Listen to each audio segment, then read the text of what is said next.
이번 파트에서는 키워드에 대해서 말씀을 드리려고 하는데요. 이 검색 포털에서는 이 키워드를 선정하는 것이 가장 중요하겠죠. 키워드를 검색하는 사람이 없거나 검색량 자체가 없으면 글을 잘 써서 노출시키는 의미가 없습니다.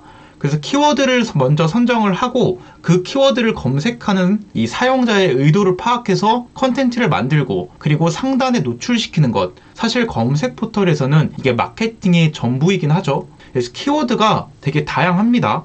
뭐 메인 키워드, 서브 키워드, 그리고 뭐 숏테일 키워드냐, 뭐 롱테일 키워드냐, 그리고 고관여 키워드냐, 저관여 키워드냐, 막 이렇게 나누기도 하는데요. 숏테일은 간단하게 말씀드리면 이제 일반적으로 넓은 의미로 포함하는 키워드로 비타민 C, 화장품, 컴퓨터 뭐 이런 키워드가 될 거고요. 롱테일은 두 단어 이상으로 돼서 구체적인 의도가 담긴 걸 의미를 합니다. 뭐 수원 인계동 파스타 맛집, 비타민 C 먹으면 안 되는 사람, 뭐 이런 게 롱테일이 되겠죠. 저는 사실 이런 마케팅 용어 써가면서 키워드를 구분하지는 않거든요. 메인 키워드는 다들 아실 테니까 패스를 하고 이제 서브 키워드에 대해서 말씀을 드릴 건데요. 저는 이 서브 키워드에서도 이제 두 가지로 나눕니다. 매출로 직결되는 키워드냐, 그리고 일반적으로 검색하는 키워드냐, 이렇게 구분하고 있는데요. 뭐 서브 키워드 자체가 뭐 매출로 직결되는 키워드긴 하죠. 구체적이고 상세한 단어들이니까. 그래서 제가 어떤 걸 말하는지를 예시를 통해 알아보겠습니다. 자, 제가 이렇게 키워드를 두 가지로 분류를 해서 가지고 왔는데요. 저희가 만약에 판매하는 상품이 핸드크림이라고 해볼게요. 그럼 이 핸드크림을 팔기 위해서 이제 검색 노출을 통해 이제 핸드크림을 팔아야 되겠죠. 그랬을 때 이 아래 키워드는 이제 일반 키워드라고 전 이야기를 하고요. 이 아래 분류된 건 이제 매출로 직결되는 키워드로 분류를 합니다. 자, 이게 왜 일반 키워드고 이게 왜 매출로 직결되는 키워드냐? 자, 여기에 대해서 한번 말씀을 드리겠습니다. 자, 일반적으로 검색하는 사용자들, 그러니까 어떤 게 문제점인지는 인지는 하고 있으나 어떻게 해결해야 되는지를 모르고 있는 이 검색 사용자들이 있습니다. 그러면 이분들이 검색하는 것은 뭐 손 피부 갈라짐, 손 피부 벗겨짐, 뭐 원인, 손바닥 껍질 벗겨짐, 손 피부염, 손 거칠함 이런 것들을 이제 검색을 하겠죠. 이런 문제점을 기반으로 검색을 한다고 했을 때 이분들은 이 문제점을 이제 해결하기 위해 이런 키워드를 검색했을 거란 말이죠. 그러면 컨텐츠로서 손 피부 갈라졌을 때 이런 핸드크림을 써야 한다라고 유도를 할 수가 있겠죠. 이분들은 손 피부의 갈라짐이나 거칠함 이거를 진짜로 해결할 수 있는 어떤 해결책을 원하기 때문에 이런 성분이 있는 핸드크림을 써야지 이런 문제를 해결할 수 있다. 컨텐츠적으로 이 구조를 잡아서 글을 쓴다면 이런 사람들한테도 핸드크림을 판매할 수가 있을 겁니다.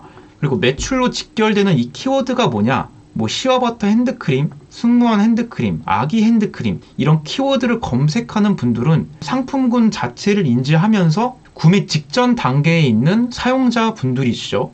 여기 보시면은 뭐 시아버터 핸드크림 이런 거를 검색했다는 것 자체가 이런 성분이 있는 이런 상품을 구매하고자 하는 사용자 분들이시겠죠. 그리고 이렇게 타겟을 명시하는 거, 승무원 핸드크림, 뭐 아기 핸드크림, 보습 핸드크림 이런 것 자체가 이제 매출로 직결되는 키워드라고 보시면 됩니다.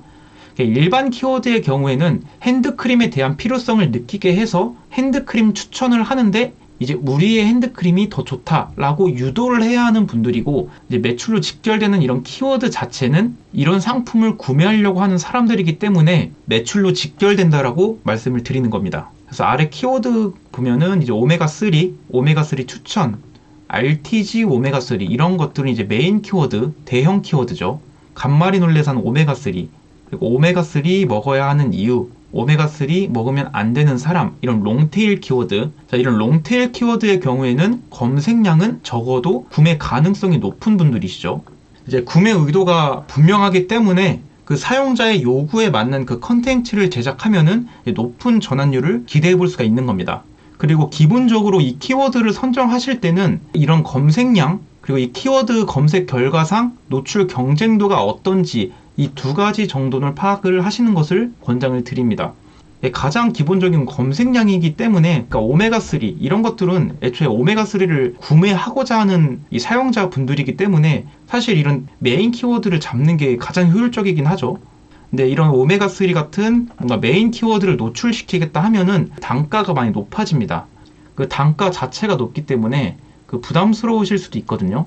그래서 제가 권장드리는 방식은 서브 키워드를 잡는데 이 사람들이 문제를 해결하고자 하는 이 해결책을 위해서 이와 같은 키워드를 검색한다든지, 또는 롱테일 키워드로서 뭐 타겟을 이렇게 명시해도 되고, 아니면 어떤 성분을 이렇게 명시해서 하나의 키워드로 만들 수도 있겠죠.